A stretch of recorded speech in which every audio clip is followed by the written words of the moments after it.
یاد رکھنا جو دشمن آل محمد ہو نا، جو دشمن علی ہو، ان کو زمین قبول نہیں کرتی۔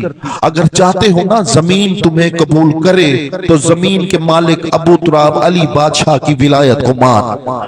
جن کو زمین ہی قبول نہ کرے، مرنے کے بعد جسم کو قبول نہ کرے، اس کی روح کو آسمان والے کیسے قبول کریں گے؟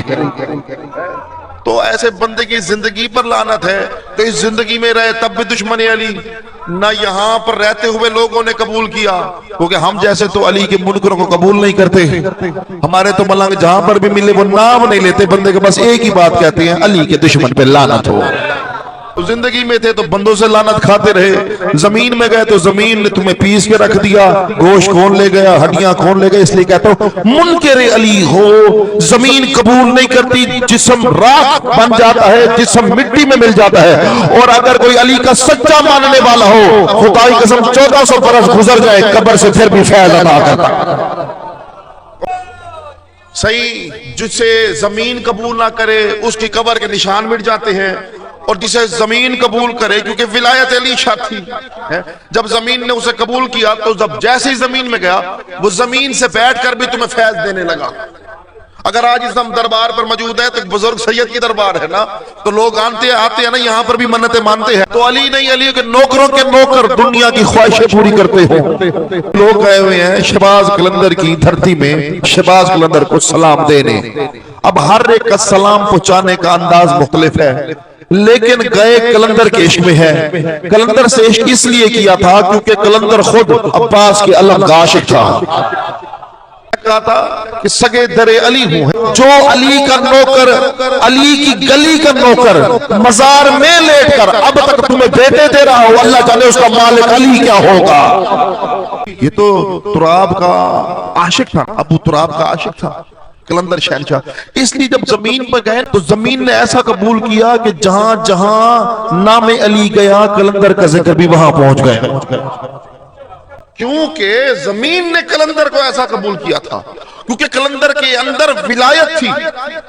اور جتنے فقراء ہوتے ہیں نا، یہ فقراء توجہ چاہتا ہوں، انہیں ہم امام زادے بھی کہتے ہیں، یہ اولاد رسول میں سے ہیں، یہ دنیا کے جس کونے میں بھی ہیں۔ جب آپ محسوس کریں، نوٹ کریں، جب آپ کسی فقیر کے صاحب مزار جو ہوتا ہے، جو ہو صاحب نظر ہو، صاحب عشق ہو، صاحب معرفت فقراء کے جب آپ دربار میں جاتے ہیں، آپ چراغ جلاتے ہیں، ان سے منت مانتے ہیں، جو دعا مانگتے ہیں لوگوں کی پوری ہوتی ہے تو آپ آتے ہیں۔ کیوں پوری ہوتی ہے؟ کیونکہ یہ صاحب مزار، ان کے پاس بھی ولایت ہوتی ہے۔ یاد رکھنا کل ولایت اللہ اور علی کے پاس ہے، اور جو جزوی ولایت رکھتے ہوں وہ بھی قبر میں بیٹھ کر لوگوں کو شفا بخش دیتے ہیں۔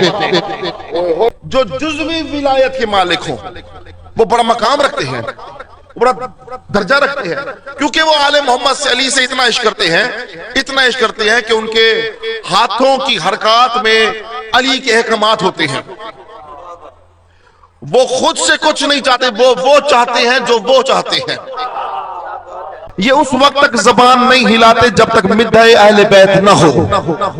آل محمد فرماتے ہیں جب تم کل کا کل اپنے آپ کو ہمارے حوالے کر دو گے، ہم دیکھ لیں گے نا اب تمہاری مرضی میں تمہاری مرضی اب نہیں رہی، تمہاری منشا میں تمہاری منشا نہیں رہی، تمہاری ہر چیز میں اب ہم شامل ہیں، اور تم نے کل کا کل ہمارے حوالے کیا، تو اب یاد رکھنا اب جب تم بولو گے زبان تمہاری ہوگی، کلام ہمارا ہوگا۔ یعنی پھر وہ فرماتے ہیں تمہارے دماغ میں پھر ہم ہوتے ہیں، تمہاری آنکھوں میں بھی ہم ہوتے ہیں، تمہاری زبان میں بھی ہم ہوتے ہیں، تمہارے چلنے اٹھنے بیٹھنے میں بھی ہم ہوتے ہیں۔ اور جب یہ سب سوچنے سے لے کر دل کی دھڑکن تک ہر چیز میں جب علی شامل ہو جائے تو پھر اسے کم از کم ہو جاتے تو قلندر بنا دیتے۔ اس لیے یاد رکھیے گا فقراء کا کردار ہمارے معاشرے میں اور مذہب کی ترویج میں سب سے زیادہ اہم ہے۔ انہوں نے سب سے پہلے کردار کی طاقت سے شعائیں روشنی کی پہنچائیں، کردار کی طاقت سے۔ جب لوگ کردار سے متاثر ہوئے تو پھر ان کے پاس آئے، جب ان کے پاس آئے تو پھر ان کو دیکھ کر لوگ حیران ہو گئے کہ اللہ جانے یہ فقیر، یہ ولی ایسا ہے، اس کا مالک کیسا ہوگا۔ پھر بدلے میں انہوں نے ان کے کردار کو دیکھ کر لوگوں نے اسلام قبول کیا، ان کے کردار کو دیکھ کر لوگوں نے اٹھنا بیٹھنا اور بولنا سیکھا۔ جو معاشرے کو تہذیب سکھا جائے انہیں فقراء آل محمد کہتے ہیں. جو معاشرے کو تہذیب سکھا جائے, جو معاشرے کو ادب سکھا جائے, جو معاشرے کو علم اور معرفت کی روشنی دے جائے, جو معاشرے کو یہ بتا جائے کہ حق کیا ہوتا ہے باطل کیا ہوتا ہے, انہیں مذہب آل محمد میں فقیر آل محمد کہا جاتا ہے. کیونکہ یہ آل محمد کے اتنے سچے فقیر تھے, انہوں نے دنیا کو جو علی پڑھایا آج تک کوئی مولوی نہیں سنا سکتا. چاہتا ہوں انہوں نے دنیا کو جو علی بتایا, جو علی, کیونکہ ان کے پاس کردار کی طاقت تھی, کلام کی طہارت تھی, فکر کی بلندی تھی, معرفت کی معراج تھی. فقراء آئے, اور فقراء جب آئے تو یہ اذن آل محمد کے بغیر کہیں چلتے نہیں, سفر نہیں کرتے. اگر امام بڑی سرکار گئے تو مولا کا حکم تھا کہ وہاں جاؤ اور تبلیغ پہنچاؤ. فیس بک تو نہیں تھی نا اس زمانے میں, ٹک ٹاک تو نہیں تھی. حکم ہوا کہ ملتان کی سرزمین میں جاؤ, شمس تبریز, وہاں پر جا کر لوگوں کو بتاؤ کہ علی کیا ہے.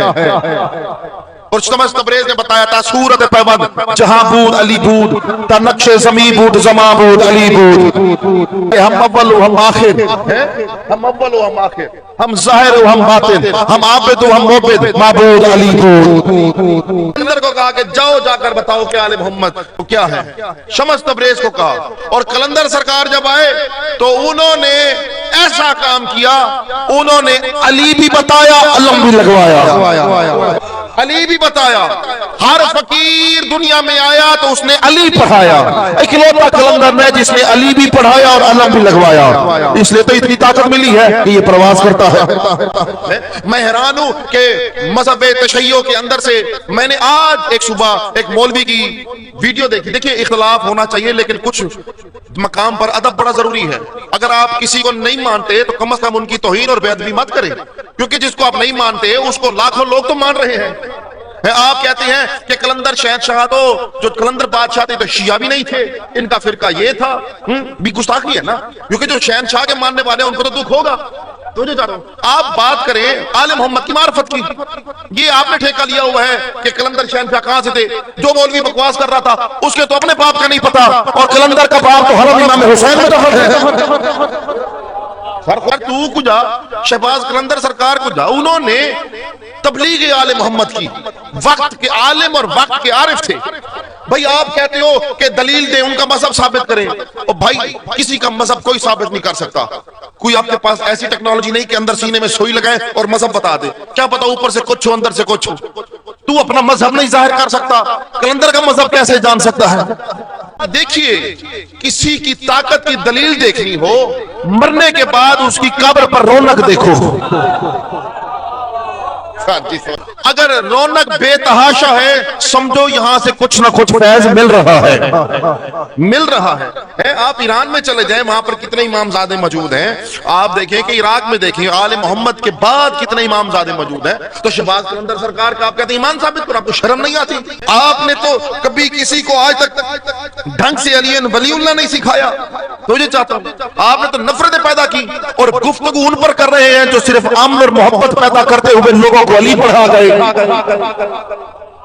یعنی یہ شہباز قلندر سرکار پر گفتگو کرتے ہیں. اور بھائی اس سے بڑی قلندر سرکار کے علم کی, حکمت کی, مذہب شیعہ کے قبول ہونے کی اور علی کے نوکر ہونے کی اس سے بڑی کیا دلیل ہو کہ قلندر شہنشاہ کا اپنا, قلندر شہنشاہ کا کلام ہے کہ علی اللہ یم رمز علی, علی از منچ میں پرسی, علی در ہر مکان استے, علی در ہر مکان استے. قلندر نے کہا تھا میں اللہ اللہ کرنے نکلا تھا, میں جہاں جہاں گیا اللہ نے مجھے وہاں وہاں علی ملا دیا. قلندر شہنشاہ نے کہا کہ میں زمین میں گیا, میں لامقام میں گیا, مجھے کہیں اللہ نہیں ملا, مجھے اللہ نے علی ملا دیا. اور بھائی میں جملہ کہنا چاہتا ہوں, آپ شہنشاہ شہباز قلندر سرکار کے بارے میں گفتگو کرتے ہوئے ادب کا ملوز خاطر رکھا کریں. سوشل میڈیا کا پلیٹ فارم آپ کے پاس کیا آ گیا کہ ہر بندہ, یعنی میں نے سادات میں سے دیکھا لوگوں کو, علماء کرام میں سے دیکھا جو قلندر شہنشاہ کی صحیح توہین کر رہے ہیں اور ان کے پاس دلیل کوئی نہیں, جن کی اپنے وجود کی دلیل نہیں وہ قلندر پر گفتگو کر رہے ہیں.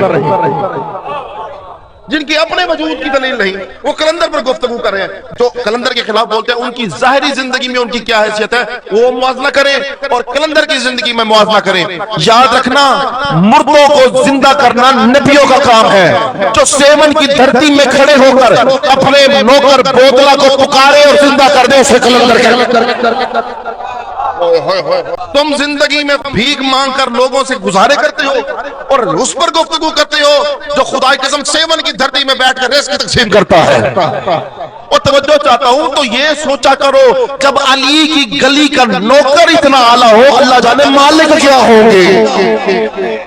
امام زمانہ جب ظہور کریں گے تو علم لے کر آئیں گے اور علم سب سے پہلے کعبے کی چھت پر لگے گا.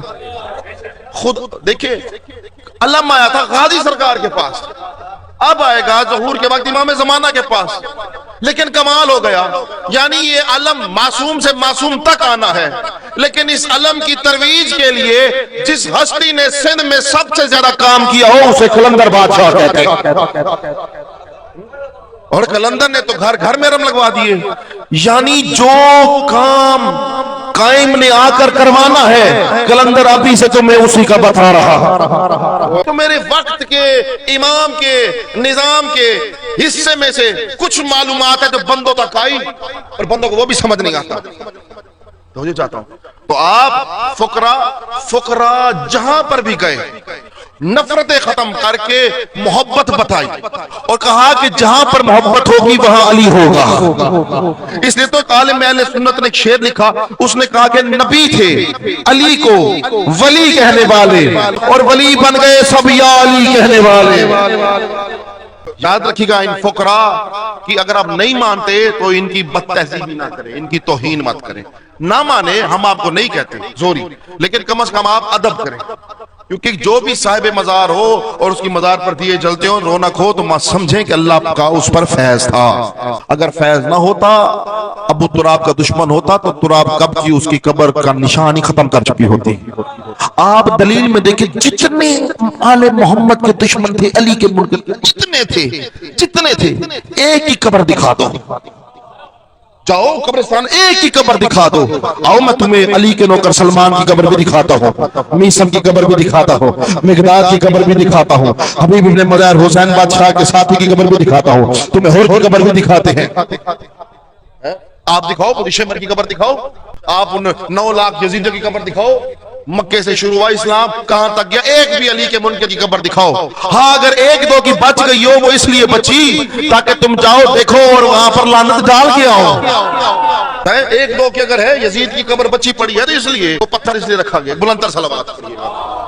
سب سے بڑی بات یہ ہے کہ انسان اس گھرانے کا ادب کرے.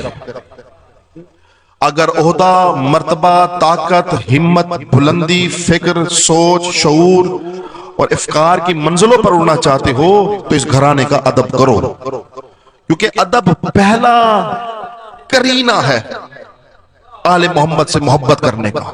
آپ ادب ہٹا دیتے ہو, محبت کا دعویٰ کرتے ہو.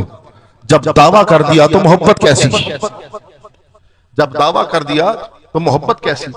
تم محبت کا دعویٰ کرتے ہو, جس سے محبت کرتے ہو, ہاں اگر وہ دعویٰ کریں کہ یہ ہمارا محب ہے تو بات بنتی ہے. تمہارے دعووں سے کچھ نہیں ہوتا. دعویٰ وہ کرتا ہے جو کھوکھلا ہوتا ہے, دعویٰ وہ کرتا ہے جس کے پاس کچھ نہیں ہوتا.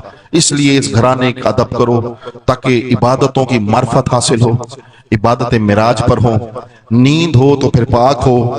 جب اس گھرانے کا ادب کرو گے ہر رزق ملے گا, عشق آل محمد کا بھی ملے گا اور دنیا کا حلال رزق بھی ملے گا. حلال رزق کمانے کی بھی شرط ادب آل محمد ہے. بے ادب کی کیا زندگی ہے. بے ادبی تو اللہ کو پسند نہیں تو ابلیس کو نکال دیا, رسول کو پسند نہیں تھی تو محفل سے نکال دیا.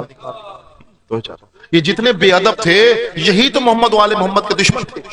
بے ادبی کا پہلا نتیجہ تو یہی تھا کہ انہوں نے محمد و آل محمد کے ساتھ ایسی دشمنی کی, ایسی دشمنی. یہ بے ادبی تھی کائنات کی سب سے بڑی کہ رسول کی بیٹی کے دروازے کو آگ لگائی گئی.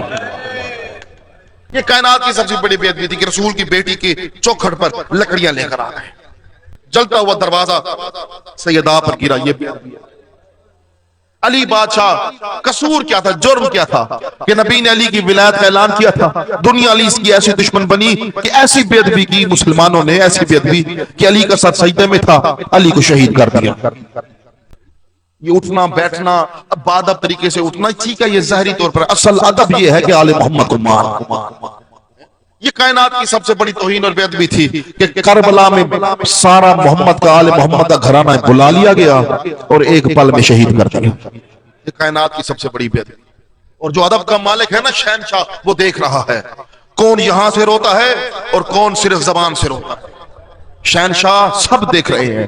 خدا کہتا ہے میں شہرک سے زیادہ قریب ہوں. خدا کی قسم, جب خدا قریب ہو تو اس کی حجت بھی قریب ہوتی ہے. تو کم از کم حجت یہ سوچ لے کہ حجت تجھے دیکھ رہی ہے, تو اگر کوئی بھی عبادت کر تو سچے دل سے کر.